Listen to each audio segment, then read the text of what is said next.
Guys, welcome back to my channel Commerce and Management Studies. In the today's video we are going to talk about lecture number 10 of the Indian Economic Development for class 12th.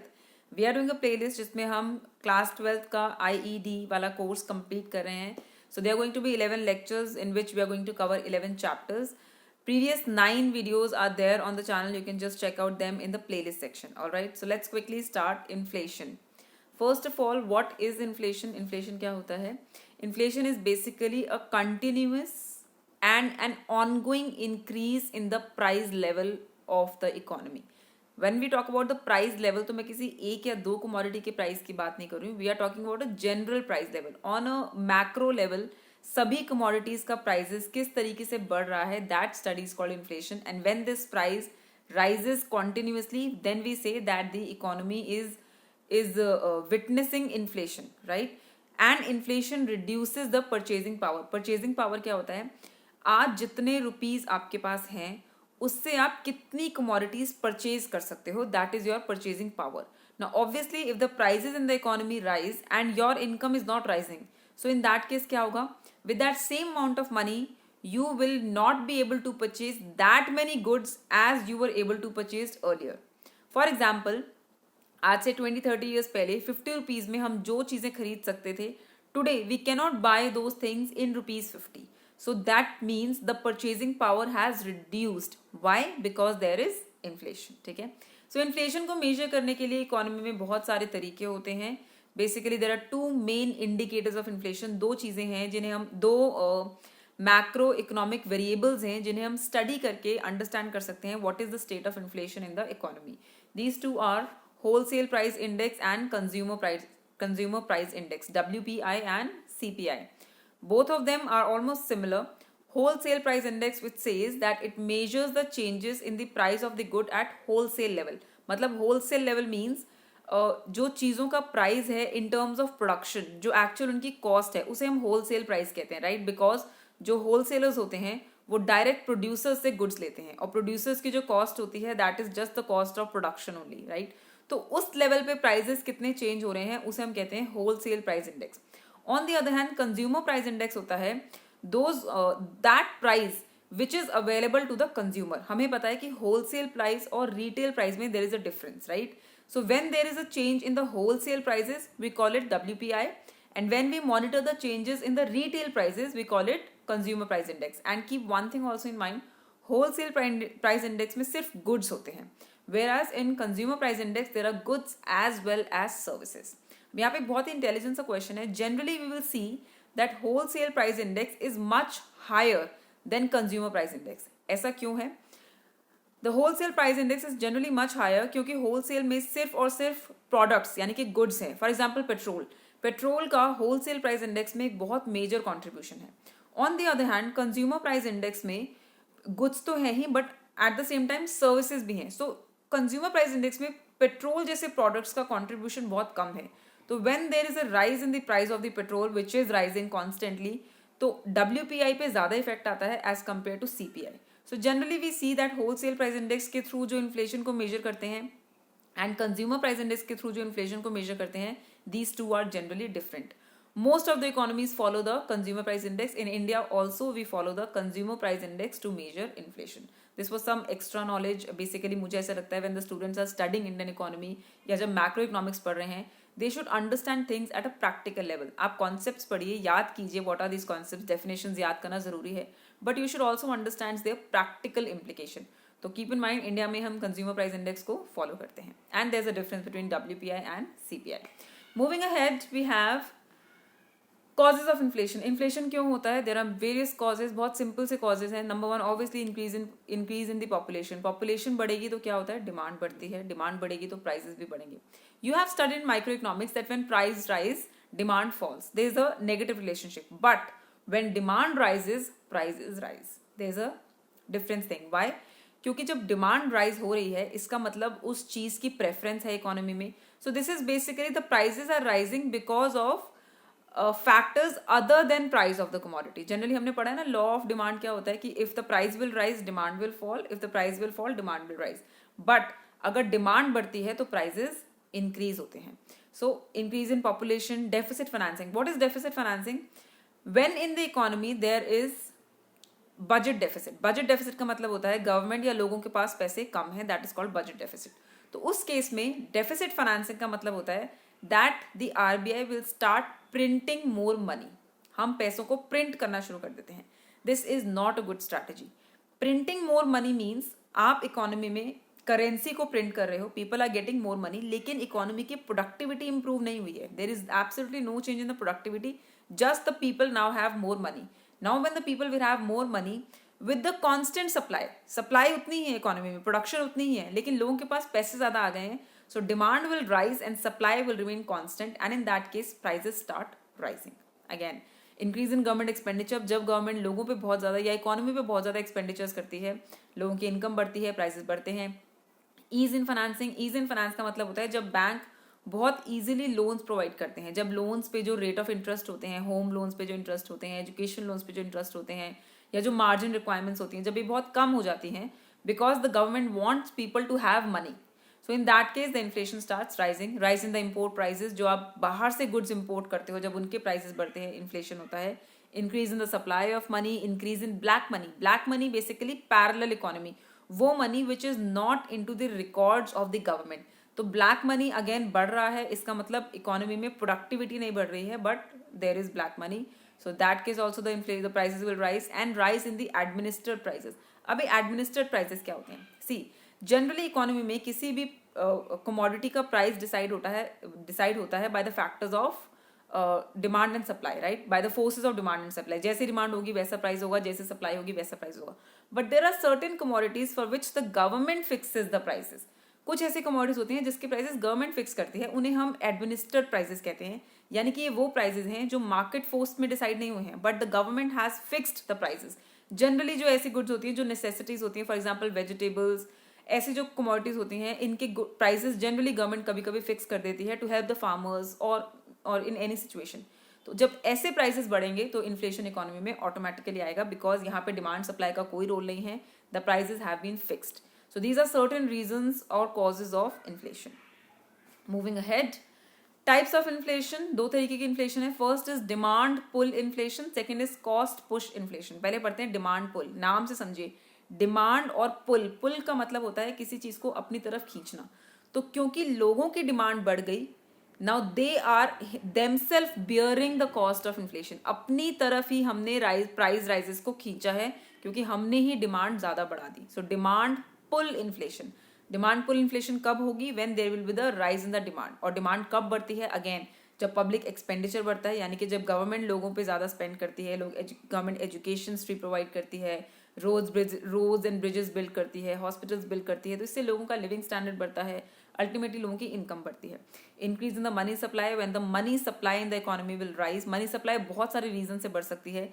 Banks rate of interest कम कर रहे हैं तो money supply increase हो जाएगी। जब RBI या government open market operations करते हैं, ओपन मार्केट ऑपरेशंस होता है जब वो स्टॉक मार्केट में या कैपिटल मार्केट में जाके शेयर्स एंड बॉन्ड्स को परचेज एंड सेल करते हैं, तो मनी सप्लाई इफेक्ट होता है। तो जब भी मनी सप्लाई बढ़ेगा, लोगों की डिमांड बढ़ेगी and there will be a demand pull inflation. Increase in population, deficit financing, मैंने आपको एक्सप्लेन कर दिया। Deficit financing is when there is a budget deficit, यानी कि इकोनॉमी में पैसे कम हैं चीजों पे स्पेंड करने के लिए, RBI starts printing money, this is called deficit financing. And black money, ये कुछ रीजन है जिनकी वजह से डिमांड तो बढ़ रही है बट सप्लाई, प्रोडक्टिविटी इकोनॉमी की नहीं बढ़ रही है। So in this case there will be a demand pull inflation. Next आता है cost push inflation. Cost push का मतलब है जो प्रोड्यूसर है उसकी कॉस्ट बढ़ गई है, तो उसने जो राइज इन प्राइस है वो कंज्यूमर्स की तरफ पुश कर दिया है, क्योंकि प्रोड्यूसर्स की कॉस्ट इंक्रीज हुई। So rather than bearing the cost themselves, वो अपना प्रॉफिट मार्जिन कम नहीं करते हैं, वो जो राइज इन प्राइसेस होते हैं वो कंज्यूमर्स की तरफ पुश कर देते हैं and therefore the prices rise, therefore it is called cost push inflation. तो ये क्यों होता है? लो अवेलेबिलिटी ऑफ इनपुट्स, जब ऐसा कोई इनपुट या ऐसा कोई रॉ मटेरियल जो किसी प्रोडक्ट के लिए चाहिए उसकी स्कैर्सिटी हो और उसके प्राइसेस बढ़ जाएं, so obviously the cost will rise.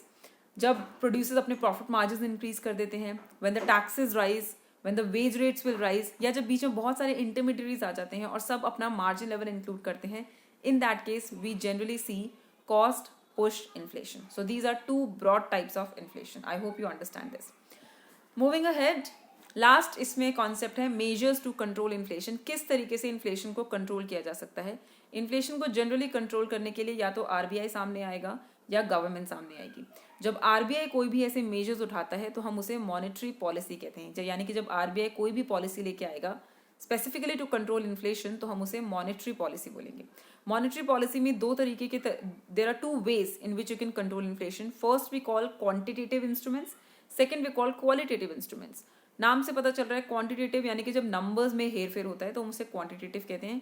Qualitative generally these are not related to numbers, ये बैंक्स या आरबीआई अपनी सूझबूझ के साथ इस तरीके की पॉलिसीज लेके आता है। So let's see what are these. First are quantitative policies. Quantitative में फर्स्ट आता है बैंक रेट। बैंक रेट का सिंपल रेट है that rate of interest at which RBI provides loan to the commercial banks, उसे हम bank rate कहते हैं। तो अगर आरबीआई इस बैंक रेट को इंक्रीज कर देगा तो यानी कि कमर्शियल बैंक्स के लिए लोन्स लेना मुश्किल हो जाएगा। तो कमर्शियल बैंक्स के पास जब पैसे कम होंगे तो ऑटोमेटिकली लोगों के पास भी पैसे कम आएंगे। So in this way people will have less money, the demand will fall and the inflation will get controlled. Second आता है ओपन मार्केट ऑपरेशंस। अगेन मैंने आपको बताया था ओपन मार्केट ऑपरेशंस होता है जब आरबीआई या गवर्नमेंट स्टॉक मार्केट में जाके शेयर्स या बॉन्ड्स को सेल एंड परचेज करते हैं। तो इस केस में अगर हमें इन्फ्लेशन को कंट्रोल करना है, what will RBI do? RBI will go and buy the stocks, no not buy, sorry, sell the stocks in the market. वो अपने जब स्टॉक्स को सेल करेगा तो क्या होगा? It will take the money from the people.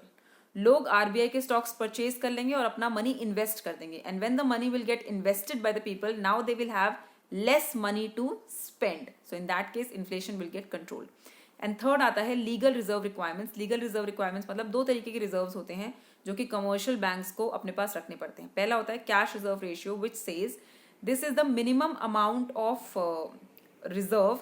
Let's say मतलब जितने भी कमर्शियल बैंक्स के पास डिपॉजिट्स आते हैं उसका कुछ percentage commercial banks have to keep them in the form of cash. वरना हमें पता है कमर्शियल बैंक जनरली क्या करते हैं, एक जगह से डिपॉजिट आता है दूसरी जगह लोन दे देते हैं। लोन हायर इंटरेस्ट पे देते हैं और डिपॉजिट्स पे कम इंटरेस्ट देते हैं। तो और ये जो डिफरेंस होता है यही कमर्शियल बैंक्स की इनकम होती है। लेकिन वो सारा का सारा डिपॉजिट लोन्स की फॉर्म में नहीं दे सकते। They have to keep a certain percentage in the form of cash. Why? In case of any emergency, banks may require cash and they should have them. इसे हम कहते हैं cash reserve ratio. And दूसरा होता है statutory liquidity ratio. This is SLR. ये वो ratio होता है या this is that percentage of deposit which every commercial bank has to deposit with the RBI. यानी कि ये पैसा RBI के पास पड़ा होगा. Why? In case the bank goes bankrupt. In case bank bankrupt हो जाता है तो उस बैंक का कुछ फंड आरबीआई के पास है which the RBI will use to settle the accounts of that bank. तो ये जो दोनों रिजर्व्स होते हैं in case to control inflation RBI ये दोनों रिजर्व्स को इंक्रीज कर देगा।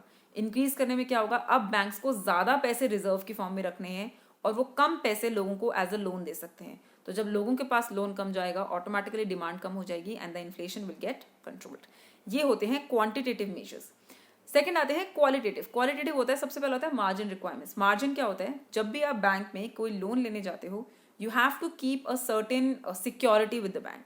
तो जब इस सिक्योरिटी की रिक्वायरमेंट बढ़ा देंगे, फॉर एग्जाम्पल आपको 1 लाख का लोन लेने जाना है और बैंक कहता है कि ठीक है आपको मेरे पास 40,000 की सिक्योरिटी रखनी पड़ेगी।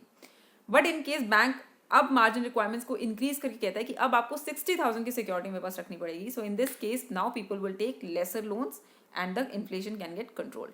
मॉरल सुएशन, इसमें आरबीआई कमर्शियल बैंक्स को एडवाइस देता है कि प्लीज हम कोई रेट्स नहीं इंक्रीज कर रहे हैं, we are not changing any numbers, but it is an advice to give less loans to people because there is a huge inflation in the economy.